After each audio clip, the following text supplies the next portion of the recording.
assim vamos dar início aqui ao nosso Evangelho. Capítulo 5. Bem-aventurados os aflitos. O suicídio e a loucura. Primeiramente eu peço a Deus, a Jesus, a nossa Mãe Santíssima, que possa, a espiritualidade amiga, possa intuir para ser mais breve possível e que eu possa esclarecer da melhor forma possível sobre esse assunto que é tão delicado, tão difícil de se falar. Vamos lá. O suicídio e a loucura. A calma e a resignação obtidas pela maneira de encarar a vida terrestre e pela fé no futuro dão aos espíritos uma serenidade que é a melhor proteção contra a loucura e o suicídio. Com efeito, a maior parte dos casos de loucura é devido à comoção produzida pelas vicissitudes que o homem não tem força de suportar. Se, pois, pela maneira com que o Espiritismo faz encarar as coisas deste mundo, ele toma com indiferença, com alegria mesmo, os reverses e as decepções que o teriam desesperado em outras circunstâncias. É evidente que essa força que o coloca acima dos acontecimentos preserva sua razão dos estremecimentos que, sem ela, o teriam perturbado.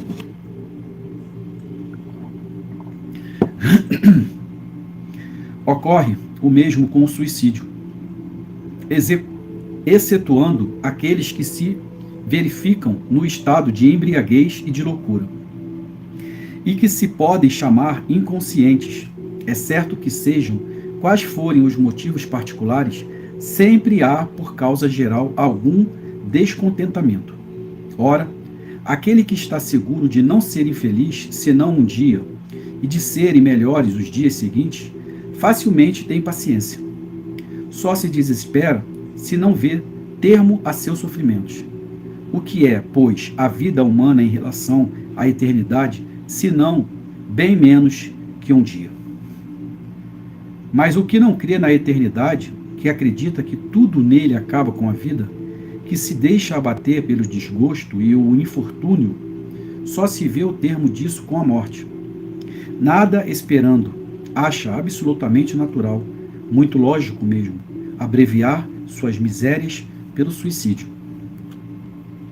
Incredulidade, as simples dúvidas sobre o futuro, ou, numa palavra, as ideias materialistas, são os maiores estimulantes ao suicídio.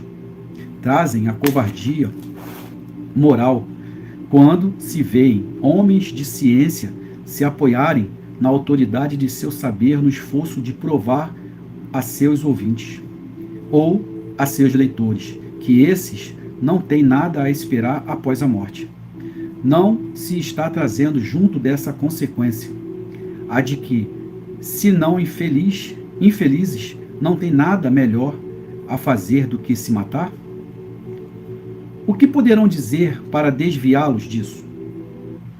Que compensação podem oferecer-lhes? Que esperança podem dar-lhes? Nada além do nada.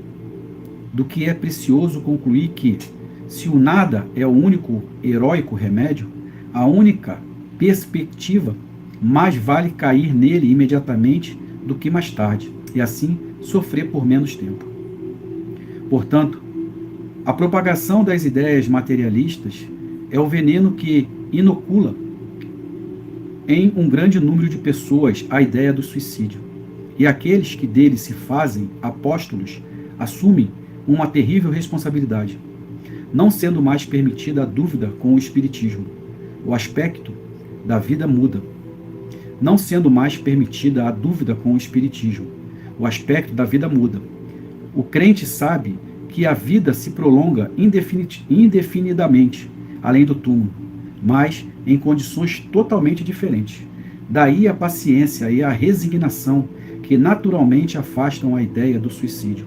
Daí, em uma palavra, a coragem moral.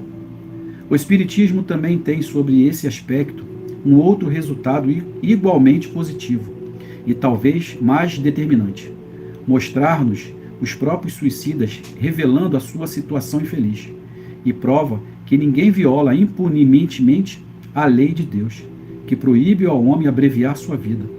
Dentre os suicidas, há alguns cujo sofrimento, mesmo sendo apenas temporário e não eterno, não deixam de ser menos terrível, e de tal natureza que faz refletir todo aquele que tente partir da terra antes da ordem de Deus.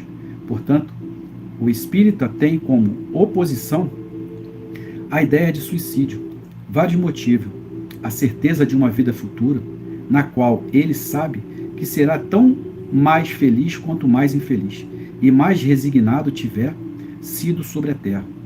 A certeza de que, abreviando sua vida, chega a um resultado totalmente contrário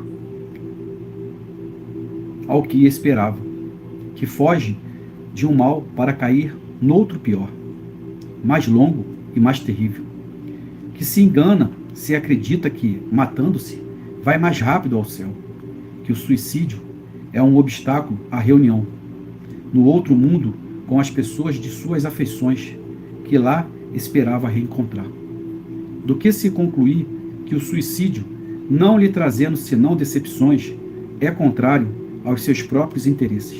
Por isso, o número de suicídios impedidos pelo Espiritismo é considerável, e pode-se concluir que, quando todos forem espíritas, não mais haverá suicídios conscientes.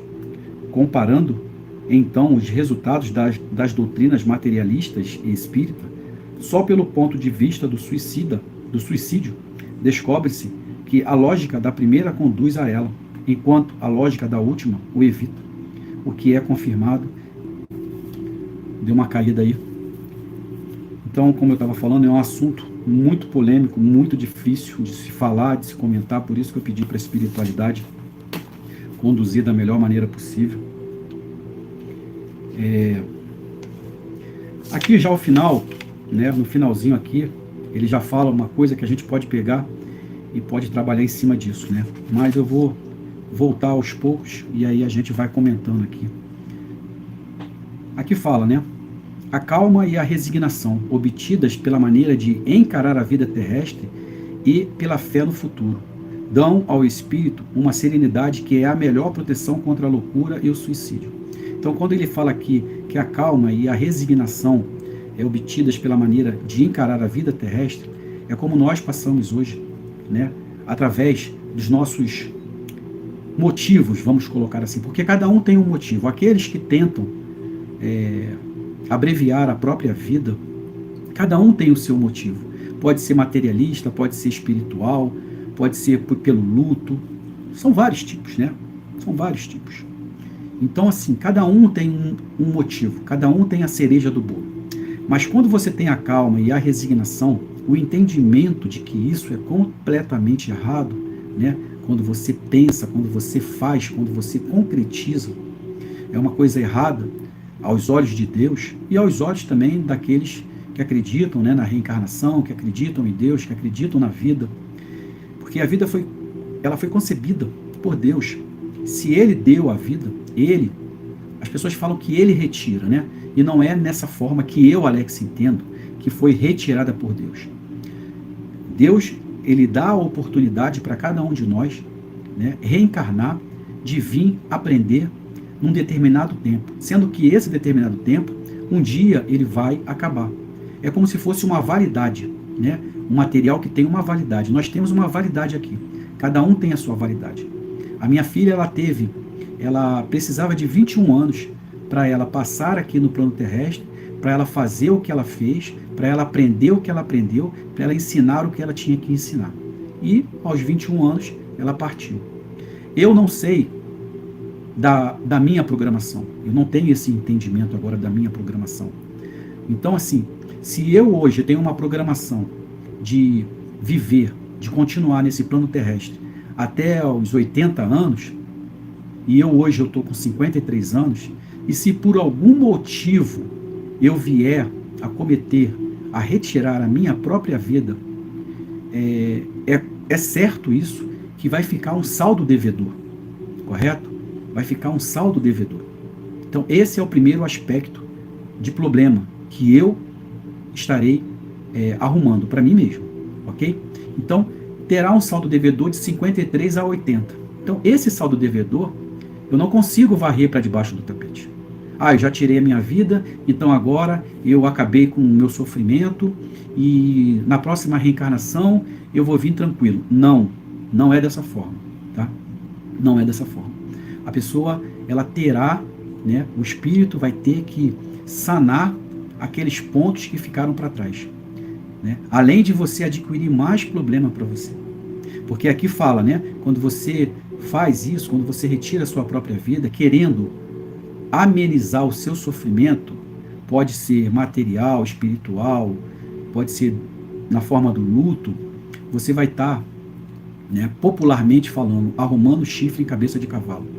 Então se você acha que você chegando lá do outro lado da margem do rio, porque você retirou a sua vida com as suas próprias mãos, por causa de algum problema que você tinha, isso não vai acabar, isso só vai piorar mais ainda a situação, né? Se você retirou a sua vida porque você tinha um problema financeiro, não vai acabar. Você pode ter parado o problema financeiro, mas você arrumou algo muito grande, ruim para a sua vida, no plano espiritual, ok? Se você tem um problema, que é um problema de luto, vamos dizer assim, né? Eu quero partir pelas próprias mãos, que eu quero estar com a minha filha. A minha filha vai estar de um lado e eu vou estar do outro. Ela pode me visitar, ela pode me ver, porém eu não posso ir até ela. Então são coisas que nós, espíritas, nós que estamos diante do Pentateuco kardeciano, onde tem o Evangelho segundo o Espiritismo, o Livro dos Médiuns, o Céu e o Inferno, a Gênese, e outros livros que sinaliza para todos nós a importância do cumprimento até o final das nossas vidas aqui no plano terrestre, é de suma importância, né? É de suma importância. Então, ocorre o mesmo com o suicídio, excetuando aqueles que se verificam no estado de embriaguez e de loucura, e que se podem chamar inconscientes. É certo que sejam quais forem os motivos particulares, sempre há, por causa geral, algum descontentamento. Então, independente, sempre irá ter algum problema que faça você pensar algo. Tem um exemplo no Rio de Janeiro que aconteceu, que o pai de família, ele trabalhava numa empresa, numa mega empresa, uma empresa grande, ele ganhava um salário maravilhoso. E um belo dia essa empresa passou por dificuldade. E para não mandar ele embora, o que a empresa fez? Reduziu o salário dele para manter ele empregado, né? Isso foi até noticiado na mídia. Então o que aconteceu? Aquilo mexeu muito com ele e levou ele a uma loucura, né? Como falou aqui, loucura, embriaguez, né? Estado de loucura, estado de embriaguez. Então levou ele à loucura, ele ficou cego, né? Ele não aceitava aquilo. Ele tinha um patamar de vida, né? Bem assim, bem acima, né? A esposa, os filhos, estudando em escola boas, excelente, né? Excelente, morando num local excelente, tendo uma vida social excelente perante os amigos, com carros, né? Frequentando clube, e isso teria que ser cortado. E estava mexendo com ele, ia mexer com a esposa, ia mexer com os filhos. E o que ele fez? Para tentar achar qual foi a porta que ele conseguiu enxergar. Qual foi a porta que ele conseguiu enxergar? A saída para tudo isso, para esse problema dele. Ele chegou em casa, no apartamento onde ele morava, matou os 2 filhos, matou a esposa e cometeu suicídio. Olha o que esse espírito arrumou para ele. Se ele estava pensando que ele ia ficar livre da sociedade, de falar que eles caíram, né, o padrão de vida, tiveram que sair por causa disso, só arrumaram o chifre em cabeça de cavalo. Ele. Por quê? Ele carregou 3 mortes para a vida dele. E ele retirou a própria vida. Então ele veio para esse plano terrestre com uma intenção de se melhorar, de aprender, de ajudar. E o que ele fez? Ele retorna ao plano espiritual como um suicida assassino. Então, É muito complicado essa situação.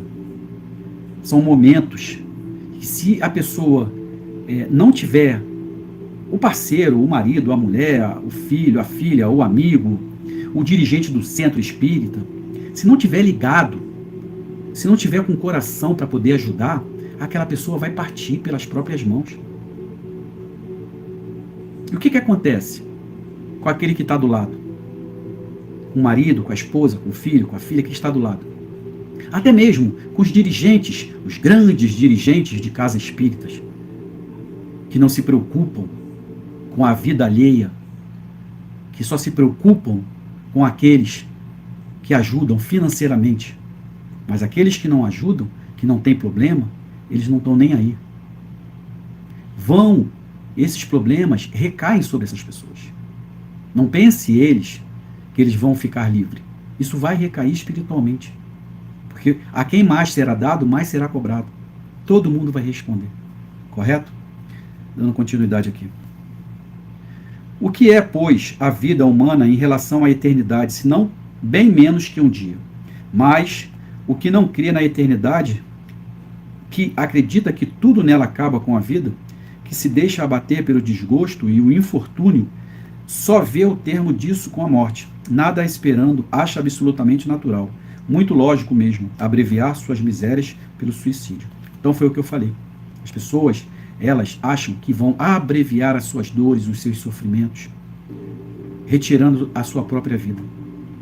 Mas isso é um equívoco, é um erro. Perante aos olhos de Deus, isso é um erro gravíssimo. Ah, mas então Deus não vai me perdoar? Não, nosso Deus é um Deus de bondade, é um Deus de amor, é um Deus de compaixão. Mas quem planta espinhos, colhe espinhos. As pessoas hoje, elas estão tão descrentes de Deus que elas pensam o seguinte: se eu morrer hoje, se eu tirar minha vida, eu vou resolver meus problemas, eu não vou mais passar por isso tudo. Se hoje você está passando por isso, se hoje você está nessa condição, é para o seu aprendizado, é para o seu crescimento, é para a sua evolução espiritual e moral. Por quê? Porque você aceitou isso. E quando chega a hora do valendo, da prova, porque a teórica nós já passamos, agora é a prática. A teórica foi no plano espiritual, onde nós recebemos informações de tudo o que iria acontecer. E aquele espírito que é responsável por cada reencarnação pergunta: você está pronto para isso? Você está preparado? Você quer tentar? Nada é obrigatório. É o livre-arbítrio, aqui e lá.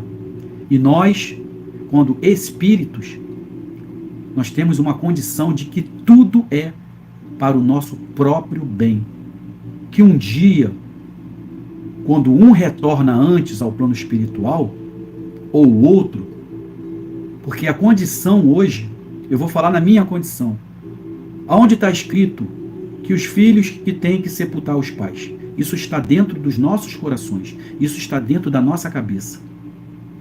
Mas não tem lugar nenhum que está escrito que os filhos é a lei da vida, é a ordem da vida. Os filhos têm que sepultar o corpo do pai e da mãe. Aonde isso está escrito? Se fosse dessa forma, Deus seria injusto. Por quê? Porque se a minha filha só precisa de 21 anos para evoluir, para aprender, para ensinar, por que ela teria que ficar, além de 21 anos, esperando o pai morrer para ela sepultar? Porque o certo é os filhos sepultarem os pais. Então os filhos não morrem nunca, só vão morrer depois dos pais. Só vão retornar ao plano espiritual depois dos pais. Como se retornar ao plano espiritual, a nossa verdadeira casa, fosse, como se isso fosse uma punição. E não é punição.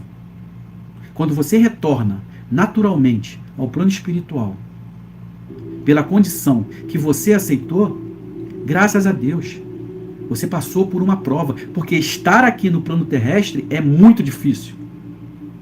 A todo momento você está passando por barreiras, por dificuldades, por aprendizado. Você tem que saber lidar com as pessoas, você tem que saber lidar com você mesmo. A todo momento você está sendo testado, tanto pelos encarnados quanto pelos desencarnados. Então, é difícil, é muito difícil. É difícil para quem está fora de uma religião, é difícil para quem está dentro de uma religião. Então, quando nós começamos a ter esse entendimento nessa vida e trazendo coisas de vida passadas, isso faz uma junção e temos o entendimento para que possamos ter o entendimento de que o certo é levar a vida até o final, até aonde foi assinado aquele termo de responsabilidade, aquele termo de comprometimento. Porque todos nós assinamos isso, todos nós acordamos com isso, com os espíritos, que são os responsáveis pelas nossas reencarnações, pelos espíritos de luz, com Deus, com Jesus, com todos os espíritos.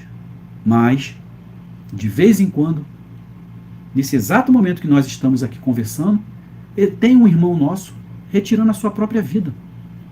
E isso não é falado. E isso não é divulgado. E isso não é tratado. E isso não é respeitado. Não só dentro da sua casa, não só no seio familiar, não só no seio do trabalho, mas também dentro da religião, aonde deveria dar uma maior atenção a isso. E não dão. As pessoas não estão preocupadas se você está doente, porque é uma doença. Quando você entra numa depressão, quando você começa a ter um ataque de obsessão para que você venha retirar a sua vida, aonde mais você poderia ter o carinho, o amor, o respeito, o comprometimento, você não tem. Você é jogado de lado. Pior, você é crucificado. Como se fosse algo podre que está estragando as outras frutas. Uma fruta podre querendo estragar as outras frutas. O que é mais fácil quando você acha uma fruta podre? Você pega essa fruta podre e joga no lixo para não contaminar as outras. Mas você não busca retirar alguma coisa que está fazendo ela apodrecer para poder... Porque nem tudo está ruim. Se você começar a limpar, a tirar, você vai ver que vai chegar uma hora que ela vai estar boa, porque ainda não chegou ali. Mas é mais fácil você pegar aquela fruta, jogar no lixo, para que ela apodreça de vez. Porque não é problema seu. Vamos dar continuidade. A incredulidade, a simples dúvida sobre o futuro, ou numa palavra, as ideias materialistas, são os maiores estimulantes ao suicídio. Trazem a covardia moral. Quando se vê homens de ciência se apoiarem na autoridade de seu saber no esforço de provar a seus ouvintes ou a seus leitores, que esses não têm nada a esperar após a morte. Não se está trazendo, junto dessas consequências, a de que, se são infelizes, não tem nada melhor a fazer do que se matar. Então aqui é uma pergunta. Junto dessas consequências, a de que, se não infelizes, não tem nada melhor a fazer do que se matar.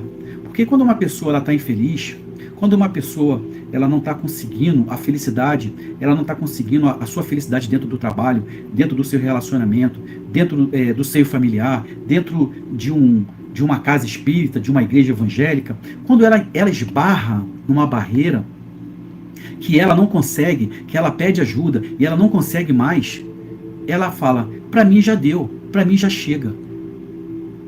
Para mim, no meu caso, seria melhor, não só no meu caso, mas também para um conjunto das pessoas se verem livres e eu também me ver livre dessa situação, eu retirar a minha própria vida.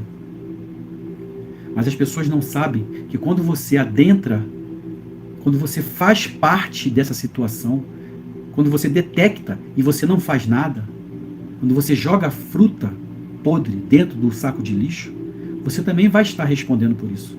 Não pense em você que você vai estar livre. Então, é a importância de ter o discernimento, a sensatez de percepção, de perceber que algo está errado. Principalmente quando você sabe da própria boca da pessoa. Então a pessoa ela tem que ter uma inteligência, vamos colocar assim, um amor no coração, o comprometimento de poder ajudar aquela pessoa, de conversar com aquela pessoa, de ter paciência com aquela pessoa, de ter a empatia com aquela pessoa. E não simplesmente criticar, apontar o dedo, fazer perguntas ridículas para você tentar achar uma porta, o porquê que aquela pessoa está naquele momento. Você já parou para pensar uma mãe que está enlutada, que entregou uma filha, um filho, e que não aguenta mais ficar nesse plano? E aí procura uma ajuda. Na primeira vez ajudam, na segunda ajudam, na terceira já perdem a paciência. Já parou para pensar? Já um minuto sequer, um minuto. Eu estou dando um exemplo de uma mãe porque eu acho que é o topo da entrega, né? É o topo. Porque eu queria hoje ter 1000 problemas. Eu queria estar devendo todo mundo. Eu queria estar morando debaixo da ponte. Eu queria não ter nem o que comer. Mas eu queria a minha filha comigo. Não estou aqui querendo botar na bancada quem tira a vida por bens materiais, por bens pessoais. Não, não é isso. Não estou falando dessa forma. Estou falando que cada um tem a sua fragilidade. Mas eu acho que a fragilidade maior hoje, onde acontece, está acontecendo e não estão enxergando, é a mãe, é o pai que entrega o seu filho, que quer se apoiar, que quer ajuda, que pede ajuda. E quando vai buscar ajuda, viram as costas, porque já estão cansados. Esses que estão cansados, eu faço um desafio. Um desafio. 1 minuto, um pai que está com seus filhos vivos, encarnados. 1 minuto. Se eu botar mais de 1 minuto, vocês não aguentam. 1 minuto se colocar no meu lugar. 1 minuto. Para a mãe, eu vou botar 10 segundos. Para uma mãe, eu vou botar 10 segundos. Para você que é mãe, que tem os seus filhos, graças a Deus, vocês não suportariam 11 segundos. Mas tem pessoas que querem criticar, que querem apontar o dedo. É mais fácil, gente. É mais fácil você criticar. É mais fácil você jogar a fruta podre fora do que você estender a mão. E aí quer falar que é caridade? Quer falar que é amor? Abre a boca para falar que é caridade, que é amor. Não é, gente. Estão dizendo tantos aí que o falso profeta vai chegar. Esses falsos profetas, eles estão dentro dos templos, das igrejas, das casas espíritas, dos centros. Eles já estão por aí.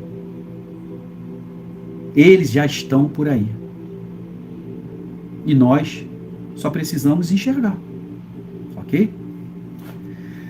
Quando se vê homens de ciência se apoiarem... não, aqui eu estou repetindo. Desculpa, só um momentinho. A Magda está botando bastante coisa aí. É que não está dando para ler, Magda. É porque apaga muito rápido. Mas depois eu vou ver os seus comentários, tá bom? Mas com certeza são comentários que ajudam, né, o que eu estou falando. Porque só quem passou e quem passa sabe do que eu estou falando. Então vamos lá, gente. Vamos dar continuidade aqui. Já estamos já com 43 minutos. Vamos ver aqui. Não tem melhor fazer do que matar. O que poderão dizer para desviá-los disso? O que nós podemos abrir a nossa boca para fazer com que as pessoas desviem do pensamento de suicídio? O que nós podemos fazer? Nós podemos dar amor, nós podemos dar carinho, nós podemos respeitar, nós podemos se colocar no lugar do próximo. É isso que nós podemos fazer. Mas nem isso as pessoas querem fazer. É mais fácil jogar a fruta, né, podre, né?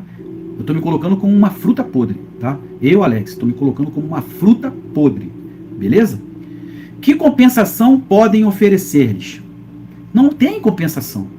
Se você hoje tirar a sua vida, você não terá uma compensação. Você não será compensado por isso. Pelo contrário, você vai ter que retornar e cumprir aquilo que restava. De uma forma muito mais difícil. Se você estava bem, por exemplo, eu aqui, estou bem, certo? Estou bem de saúde, eu ando, eu falo, eu ouço, eu vejo, correto? Não sou paraplégico, eu estou aqui bem, falo normalmente, né? Beleza. Se hoje ou amanhã eu pego e falo assim, não quero mais saber da minha vida, estou com saudade da minha filha, eu quero reencontrá-la. Engano meu, porque eu não vou reencontrar, correto? Aí eu pego uma arma e dou um tiro na minha cabeça. Vamos, tá? 53, estava programado para 80, já ficou um déficit, né? Já ficou aí um déficit. Eu vou retornar na próxima reencarnação para pagar aquele tempo que eu tinha, que eu interrompi, e não vai ser assim não. Vai vir com sequelas, correto? Eu virei com sequelas. A próxima reencarnação, de 53 para 80, esse tempo eu vou vir com sequelas. Alex, mas quais são essas sequelas? Da arma de fogo, aonde atingiu. No coração, na cabeça, aonde atingiu. Vai vir com sequelas. Você vai ficar aquele tempo. Aí, Deus é tão ruim. Olha como é que ele veio com sequelas, mas não sabe de vidas passadas. Não sabe o que eu fiz. Correto? Então não tem compensação. Não tem compensação, correto? Vamos lá. Que esperança podem dar-lhes? Não tem esperança. Você vai chegar no plano espiritual, você vai ser tratado, você vai tomar ciência de tudo aquilo que você fez. Se você pensa que você vai estar com seu ente querido que partiu antes de você, engana-se. Então, assim, são coisas que as pessoas na hora, elas não pensam. Mas aquelas que têm o conhecimento de tudo isso que eu estou falando, mas mesmo assim comete, aqueles que mais serão dados, mais serão cobrados. Nada além do nada. Então, tá vendo aqui, nada além do nada. Do que é preciso concluir que, se o nada é o único heróico remédio, a única perspectiva, mais vale cair nele imediatamente do que mais tarde, e assim sofrer por menos tempo. Portanto, a propagação das ideias materialistas é o veneno que inocula em um grande número de pessoas a ideia do suicídio. E aqueles que dele se fazem apóstolos assumem uma terrível responsabilidade. Olha o tamanho da responsabilidade. Não sendo mais permitida a dúvida com o espiritismo, o aspecto da vida muda. O crente sabe que a vida se prolonga indefinidamente além do túmulo, mas em condições totalmente diferentes. Daí a paciência e a resignação, que naturalmente afastam a ideia do suicídio. Daí, em uma palavra, a coragem moral. É a coragem de nós continuarmos até o último dia, o último segundo das nossas vidas. Vamos cumprir a missão. A missão foi dada e a missão será cumprida. Ok? E aqui entra agora, para melhor explicar, né? O Espiritismo também tem sobre esse aspecto em outro resultado igualmente positivo e talvez mais determinante. Mostra-nos os próprios suicidas revelando a sua situação infeliz. Quantas situações nós já percebemos? No próprio filme, o André Luiz, lá no Nosso Lar, o primeiro filme, ele foi um suicida consciente. Ele sabia do problema dele de saúde, mas ele não tratou. Então, quando ele vai fazer a cirurgia e ele desencarna na cirurgia, que ele chega, né, no umbral, vamos colocar assim, no Vale dos Suicidas, vamos dizer assim. Mas por que eu estou aqui? Se eu era uma pessoa boa, se eu fazia, acontecia, eu atendia as pessoas. E aí, o que acontece com ele? Fica muitos e muitos anos nesse vale, até que ele eleva os pensamentos a Deus, pede ajuda. E o mais importante disso, a mãe vinha até ele. A mãe tinha essa permissão de vir até o filho, mas o filho não poderia ir até a mãe, porque ele foi um suicida consciente. Então, para você que bebe, para você que fuma, para você que estraga esse material que Deus emprestou, porque nós temos que cuidar bem dele. É igual cuidar de um carro. Se você não cuidar bem do carro, o carro um dia vai te deixar na mão. O pneu vai furar, o motor vai fundir, não é isso? Então você tem que estar sempre fazendo manutenção, sempre fazendo tudo aquilo que o carro não te deixa na mão. É o nosso corpo. A manutenção é não beber, é não fumar, é não perder noite de sono. Praticar esporte, praticar ginástica, correr, caminhar, nadar, qualquer coisa. Para fazer com que o corpo aguente até aquele determinado momento. Entendeu?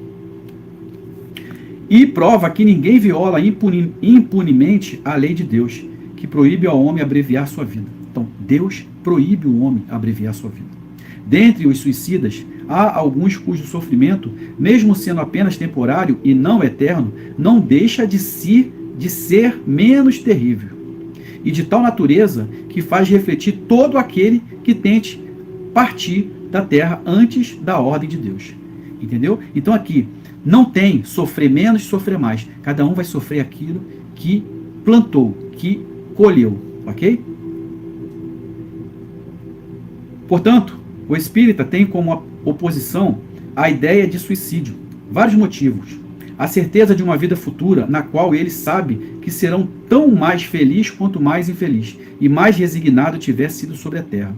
A certeza de que, abreviando sua vida, chega a um resultado totalmente contrário ao que esperava, que foge de um mal para cair no outro pior. Olha só, hein? Ele foge de um mal para cair em outro pior, mais longo e mais terrível. Então eu vou repetir para você, que foge de um mal para cair no outro pior, mais longo e mais terrível, que se engana, se acredita que, matando-se, vai mais rápido ao céu, que o suicídio é um obstáculo à reunião no outro mundo com as pessoas de suas afeições, que lá esperava reencontrar. Então aqui, vamos dar uma paradinha, quando um ente querido seu te antecede ao plano espiritual, sua filha, seu pai, sua mãe, seu tio, sua esposa, seu esposo, então quando ele antecede, ele fica numa expectativa, porque ele sabe a condição que você ficou, ele sabe quem ficou, ele sabe do sofrimento daquele que ficou. Então ele fica naquela torcida, ele faz de tudo. Quando ele não pode, ele pede. Quando ele pode, ele faz. Para ajudar aquele que ficou. Porque ele sabe que abriu-se uma porta tão grande para que ele venha a cometer o suicídio, esperando que, através dessa porta do suicídio, ele vai reencontrar aquele que o antecedeu à pátria espiritual. E engana-se, não vai reencontrar. Não vai reencontrar. É aquilo que a mãe do André Luiz fazia. Ela poderia vir até ele, mas ele não poderia ir até ela. Do que se conclui que o suicídio, não lhe trazendo senão decepções, é contrário aos seus próprios interesses. Por isso, o número de suicídios impedidos pelo Espiritismo é considerável e pode-se concluir que, quando todos forem espíritas, não mais haverá suicídios conscientes. Comparando, então, os resultados das doutrinas materialistas e espírita, só pelo ponto de vista do suicídio, descobre-se que a lógica da primeira conduz a ele, enquanto a lógica da última o evita, o que é confirmado pela experiência. Então, gente, que possamos ter o discernimento, o entendimento, a responsabilidade, quando nós estamos cientes de algo que aconteceu. Correto? Por exemplo, eu vou dar um exemplo sem citar nomes. Nós ficamos sabendo de um fato de tentativa de suicídio, pensamentos suicidas. E essa pessoa chamou a gente até a casa dela. E lá ela revelou para a gente. Então, quando nós fomos chamados até a residência, e não foi por acaso, tá? Isso não foi por acaso. Quando nós, eu e a minha esposa, nós fomos chamados a essa casa, nós adentramos a esse aspecto, a essa vida. Então nós estamos cientes do que aconteceu. Ciente disso, nós temos que tomar diretrizes para ajudar essa pessoa. Não é somente entrar por aqui e sair por aqui. Então, responsabilidade para quando você for chamado, quando chegar uma situação dessa para você. E você está fazendo parte. Porque eu e a minha esposa já estamos fazendo parte desse acontecimento, dessa tentativa, desse pensamento. Conversamos, orientamos. O amor cresceu mais, uniu mais. Você está me entendendo como é que funciona? Então é dessa forma que nós temos que agir, com comprometimento.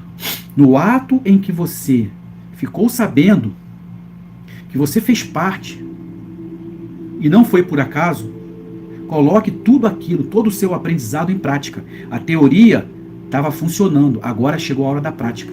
Porque se amanhã ou depois acontecer alguma coisa com essa pessoa e você não fez nada, isso vai cair, vai recair sobre a sua conta, sobre a sua vida. Porque foi um pedido de ajuda, foi um pedido de socorro. Não é para você fazer perguntas imbecis, não é para você fazer perguntas indelicadas. Não é porque você fez ou faz que todo mundo vai fazer. Então, nós temos que ter o discernimento, o entendimento de como ter tato para fazer o atendimento fraterno. Isso se chama atendimento fraterno. E é um atendimento fraterno dos mais importantes que existe. É lidando com a vida do próximo. Não seja omisso. Não vire as costas. Não jogue a fruta podre no lixo. É uma oportunidade que a espiritualidade está te dando de você colocar tudo em prática, aquilo que você já aprendeu, de você ajudar. Aquela pessoa, ela não entrou na sua vida por acaso. Tem um motivo para isso. Abrace essa oportunidade. Ajude. Não é o toma lá da cá, não é a barganha. Não é isso, gente. É o carinho, é o amor, é o respeito. Aqueles que são dirigentes de casa espírita, de igreja evangélica, que são os comandantes, o 01, tem que ter o discernimento, o entendimento disso. Isso não pode passar batido. Isso é muito, muito, muito, muito grave. A quem mais será dado, mais será cobrado. Ah, a pessoa tirou a vida dela, eu estava ali, mas não fiz nada, não falei nada. Aqui, por enquanto, você não vai pagar. Mas quando você chegar no plano espiritual, que é abrir a sua tela mental e mostrar, ali estava a sua prova. E você falhou na sua prova com seu irmão. Por quê? Por falta de empatia. Ah, eu não passo por esse problema financeiro, eu não passo por um problema de família, eu não passo pelo problema do luto, minha vida é maravilhosa, eu não quero problema para mim. Beleza, continue dessa forma. Para finalizar, no livro, né, No Céu e Inferno, para quem não leu, dá uma lidinha, tem umas coisas aqui muito, muito, muito interessantes, muito esclarecedoras. Aqui fala uma história de uma mãe que sepultou, que entregou um filho ao plano espiritual. E o velório foi feito como se fosse um celeiro. E ela chega na beira do caixão do filho, que estava sendo velado, na frente de todo mundo, e fala: filho, a mãe promete, daqui a pouco nós estaremos juntos.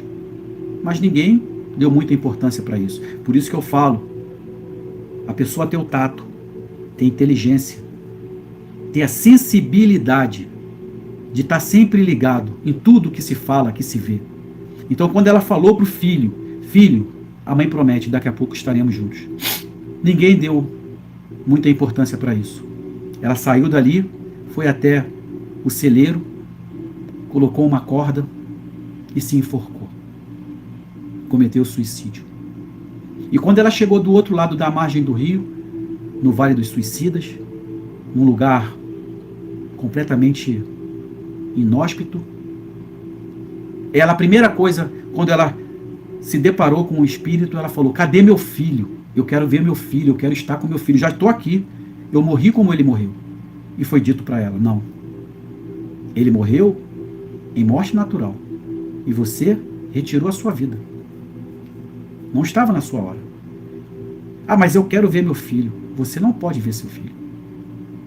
E aí, ela começou a ver o tanto que ela iria sofrer.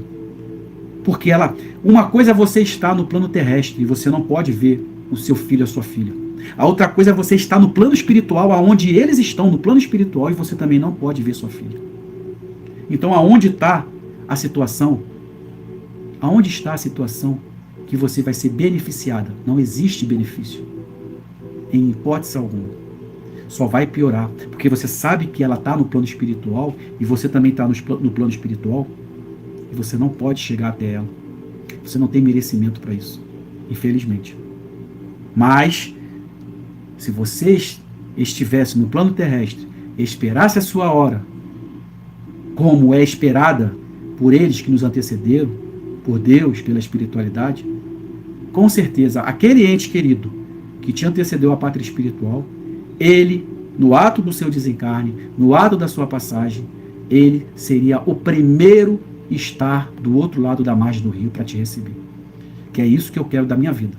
Quando eu fechar os meus olhos aqui e abrir os meus olhos do outro lado, eu quero que a minha filha, e Deus vai permitir que ela venha me receber, com um abraço, com um beijo, e ela vai falar, viu pai, não demorou nada. Agora, se eu pensar de outra forma, eu com certeza, ela não vai estar me esperando, eu vou receber uma notícia que eu não vou querer ouvir, e aí eu vou começar o meu tormento. E no plano espiritual, que é o mais complicado. Ok, gente? Então eu espero que eu possa ter ajudado em alguma coisa, tá?